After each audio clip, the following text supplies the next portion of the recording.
두 번째 안건으로 넘어가 보도록 하겠습니다. 저희가 준비한 두 번째 주제입니다. 자, 2차 전지를 준비를 해봤습니다. 과연 2차 전지주들이 4분기의 주인공이 될 수 있을까요? 작년부터 이어졌던 전기차 캐즘으로부터 시작됐던 이 전기차 2차 전지주들의 약세가 전혀 힘을 쓰지 못하고 있다가 최근 들어서 조금 반등을 보이고 있는 것 같습니다. 세계 최대 전기차 시장 중에 하나죠. 유럽에서 관련해서 좀 관련 정책들이 부활될 수 있다라는 전망들이 나오면서 투자 심리도 조금 모이고 있는 것 같고요. 미국 대선 흐름에 따라서도 역시나 조금씩 주목을 받고 있는 그런 섹터라고 볼 수가 있겠는데 우리 박철순 매니저님께 단도직입적으로 한번 여쭤보겠습니다. 4분기에 2차 전지 좀 주도주가 될 수 있을까요?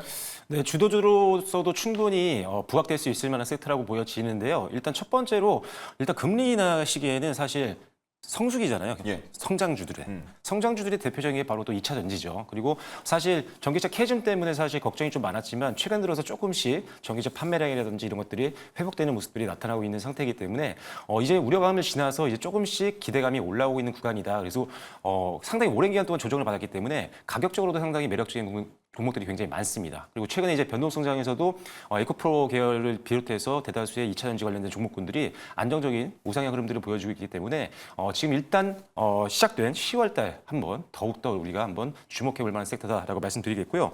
앞서 잘 언급을 해주셨다시피 독일 쪽에서도 다시 한번 보조금이 부활될 것으로 예상을 하고 있는 상태입니다. 가장 또 큰 시장 중 하나가 유럽이기 때문에 독일을 필두로 해서 보조금이 계속적으로 살아나게 되면 당연히 구매율이 높아질 수밖에 없겠죠. 그래서 전기차 수요 증가와 함께 더불어서 관련된 소부장 기업들도 낙수 효과를 앞으로 좀 볼 수 있지 않을까라는 기대감이 최근 들어서 올라오고 있다. 이 정도 말씀을 드리도록 하겠고요.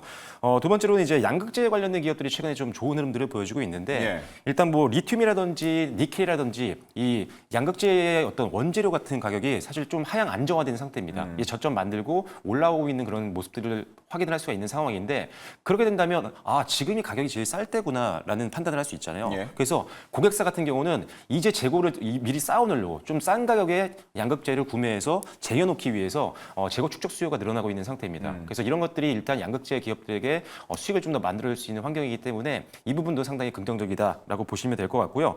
일단 중국발 또 수요 회복에 대한 기대감도 있는 상태이기 때문에 계속적으로 한국에 있는 양극재 기업들 수출량은 좀 더 개선되는 모습들이 나올 것이다라고 전망을 하시면 될 것 같습니다. 마지막으로는 화면을 하나 보여드릴 텐데 일단 수급적인 부분에서 좀 기대감이 있습니다. 가장 큰 손이 이제 연기금이잖아요. 보통 기관에서는 연기금의 9월달 1일부터 30일까지의 가장 어떤 종목을 많이 매수했나를 봤더니 1위가 바로 LG 에너지 솔루션이었고요.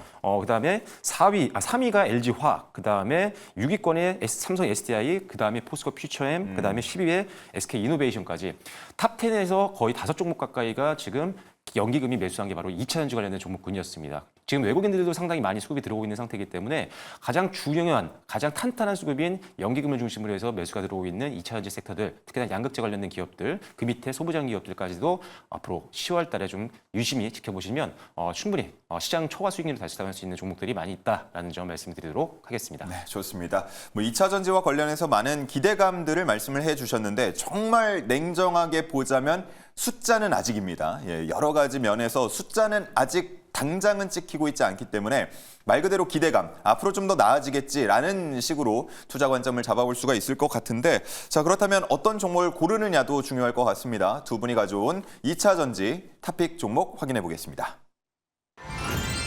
하나기술, 포스코 퓨처엠 이렇게 두 종목이 나왔습니다. 자, 박철수 매니저님 계속해서 한번 이 선정 이유 들어보죠. 네, 일단은 하나기술 같은 경우는 2차 전지 공정 장비 관련된 선도 기업이라고 보시면 될 것 같은데요. 국내에서 유일하게 2차 전지 조립 과정에서 활성화 공정까지 턴키로 수주가 가능한 대표 기업이다라고 보시면 될 것 같습니다. 국내 배터리 3사를 비롯해서 일본의 무라타까지 글로벌 고객사를 확보한 기업이기 때문에 안정적인 고객사를 갖추고 있다는 점도 강점이다라고 보시면 될 것 같고요. 최근에도 수주 공시가 계속 나왔습니다. 7월 달에도 프랑스 기업 향으로 한 130억 규모의 장비 계약이 좀 있었고요. 그다음에 7월 30일 날 바로 다음 날도 스웨덴 쪽에 한 292억 원짜리 장비 계약이 있었습니다. 최근에 이제 수주가 실질적으로 찍히고 있는 기업이기 때문에 실적에 대한 안정성 부분에서는 2차 전지 관련된 종목군들 내에서도 상당히 우위에 있다. 이렇게 보시면 될 것 같고요.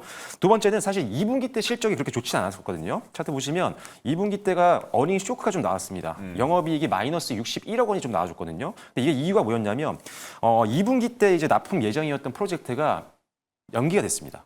그리고 추가적으로는 1차 납품 완료가 됐었던 프로젝트 설치도 좀 지연이 돼서 2분기 때 반영이 안 됐던 부분이 실적을 좀 부진하게 만들었던 예. 요인이라고 본다면 다만 이게 이제 그때는 안 좋았지만 3분기로 넘어왔습니다. 밀린 거니까. 네, 그러면 이제 3분기 실적은 좋아질 수밖에 없는 상황이어서 오히려 과거에는 악재였지만 이제는 이게 오히려 호재로 작용할 수 있는 상황이 됐다라는 점 기억하시면 될 것 같고요.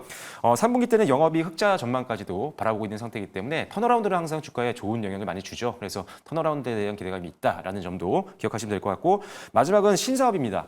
전고체 관련된 사업을 하고 있기 때문에 전고체 관련주로도 엮여 있는 기업인데 일단 황화물계 고체 전해질과 여기에 들어가는 황화 계열 소재 같은 경우도 이 회사가 지금 현재 테스트를 하고 있는 상태입니다. 그래서 시운전을 이제 아마 올해 안에 할 걸로 지금 예상을 하고 있기 때문에 실질적인 전고체 관련된 종목으로 보는 것도 투자 포인트가 될 수 있다라고 말씀드리겠고요. 추가적으로 벡터리 신규 사업 부분 매출이 이제 한 내년부터는 좀 나올 것 같습니다. 그래서 전고체라든지 전고체 관련된 핵심 장비라든지 이런 매출이 내년부터 반영이 된다라고 한다면 실적도 당연히 레벨이 되겠지만 주가도 다시 한번 재평가 받으면서 한 단계 레벨업 될 수 있으니까요. 단기도 매력적이지만 내년 신사업을 바라본다면 중장기도 기대해 보시면 좋을 것 같습니다. 네, 좋습니다. 화면에도 나왔지만 3분기에 기대되는 영업이익은 지금 2억 원, 그러니까 흑자 전환이 기대가 되고 있습니다.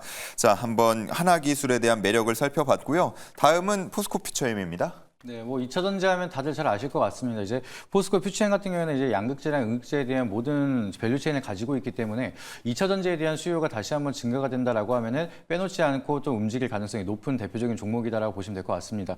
그래서 지금 증권가에서도 얘기를 하고 있는 게 금리 인하가 이제 시작이 됐기 때문에 B컷 이후에 지속적으로 금리 인하가 더 추가적으로 진행될 가능성이 높죠. 그러다 보니까 대선 이후에 이제 B컷에 대한 효과가 좀 시차가 있겠지만 점점 좀 수혜가 나타나기 시작을 한다라고 하면은 제차적으로 좀 전기차 판매량이 더욱더 증가가 될 예상치가 나타나고 있습니다. 아무래도 차량을 이제 구매를 할 때는 그냥 일시불로 현금을 주고 사기보다는 어느 정도 이제 금융권을 통해서 이제 같이 구매를 하는 경우가 많기 때문에 금리 인하가 된다라고 하면은 자동차에 대한 판매량에서 좀 더 구매 촉진을 할 수 있는 효과가 나타날 수가 있다라고 우리가 해석을 할 수가 있겠고요. 그렇게 된다라고 하면은 전기차 판매량의 증가에 당연히 2차 전지가 수요가 늘어날 수밖에 없는 상황이고 2차 전지에 대한 수요가 늘어날 전망이 나타난다라고 하면은 우선적으로 양극재랑 음극재에 대한 그리고 분리막, 전구체까지 소재에 대한 좀 모멘텀이 빠르게 수주가 늘어날 가능성이 있다 보니까 먼저적으로 좀 움직여질 수가 있는 게 바로 포스코 퓨처엠이다라고 좀 바라보고 있습니다. 그래서 그 점을 참고하셔서 포스코 퓨처엠 같은 경우에는 바닥에서 좀 추세를 돌리고 있는 구간이다라고 보시면 될 것 같고요.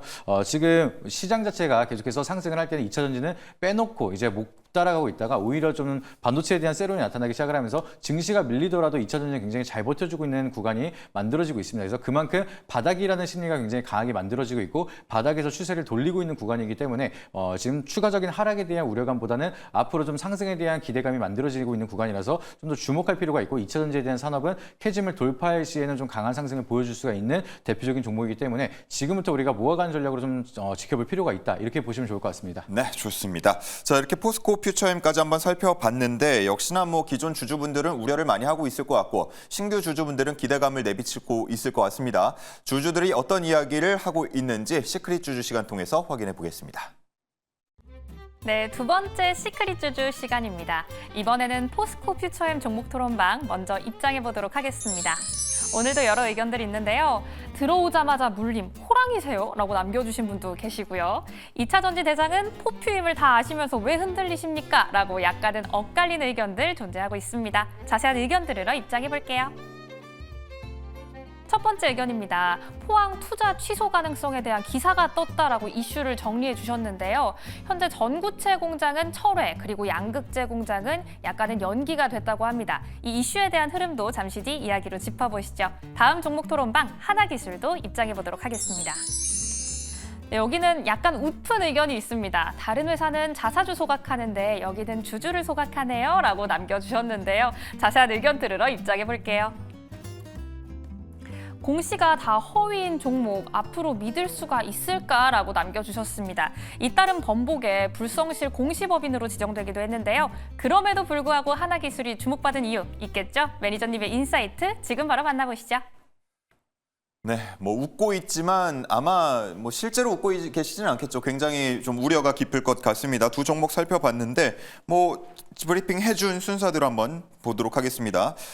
일단은 포스코 퓨처엔 관련해서는 포항시와 약속이 됐던 투자가 취소된다라는 보도가 나왔어요. 이게 네. 투심이 좀 안 좋아질 수 있을 것 같은데요. 저는 그렇지 않다고 생각하고 있습니다. 이제 GM이랑 합작하는 법인 같은 경우에도 좀 딜레이되고 있는 상황인데 이거는 좀 전략적으로 좀 잘 하고 있다고 생각하고 있습니다. 아직까지는 캐즘을 돌파하지 않았기 때문에 예. 오히려 설비 투자는 속도를 좀 낮추는 게 오히려 재고 자산이 안 쌓일 수가 있기 때문에 좀 현지에 대한 문제점 때문에 좀 딜레이가 되고 있다. 그리고 뭐 투자가 위축이 될 수도 있다라는 우려감이 만들어지고 있지만 결과적으로 우리가 연도표를 봤을 때는 매년 더 많은 전년도보다 많은 투자 설비를 지속적으로 하고 있기 때문에 지금 단기적으로 좀 딜레이 됐다라고 해서 너무 크게 걱정할 필요는 없다라고 생각을 하고 있고요. 오히려 재고 자산이 안 쌓이게끔 속도를 맞춰서 캐즘 현상을 돌파하기까지 좀 더 시간을 맞춰가는 게 포스코 퓨처엠한테는 좀 투자 대비해서 인풋 대비 아웃풋을 가져오는데 오히려 유리한 환경이 만들어질 거라고 좀 생각을 하고 있습니다. 예, 무리한 투자보다는 차라리 이렇게 대응하는 게 낫다라는 의견을 주신 거고, 자 다음 하나기술과 관련해서는 불성실 공시법인 지정에 대한 우려. 아무래도 이런 좀 딱지라고 할까요? 붙으면은 주주분들은 우려하게 돼 있어요.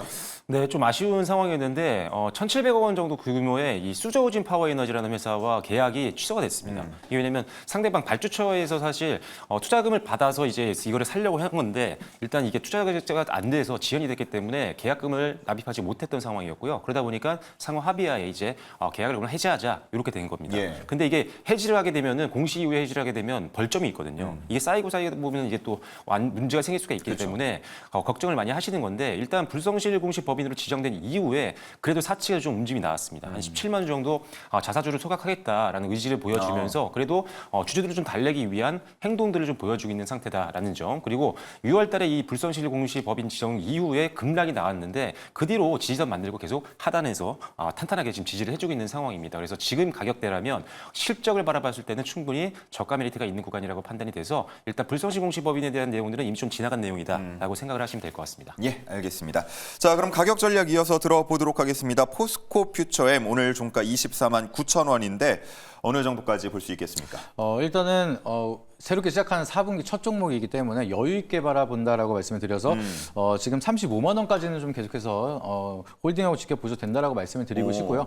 그리고 이제 추세가 좀 강하게 이탈한다라고 하더라도 20만 4천 원은 크게 깨지 않을 거라고 생각을 하고 있습니다. 그래서 이 라인을 이제 박스권 하단 구간, 이제 손절가 라인으로 자꾸 대응을 하면은 그래도 좀 시간이 걸리더라도 35만 원대까지 우리가 기대해 볼 수가 있지 않을까 이렇게 말씀을 드리도록 하겠습니다. 네, 확실히 기대감이 큰 것 같습니다. 35만 원까지 목표가 제시를 해주셨고요. 손절가는 20만 4천 원입니다.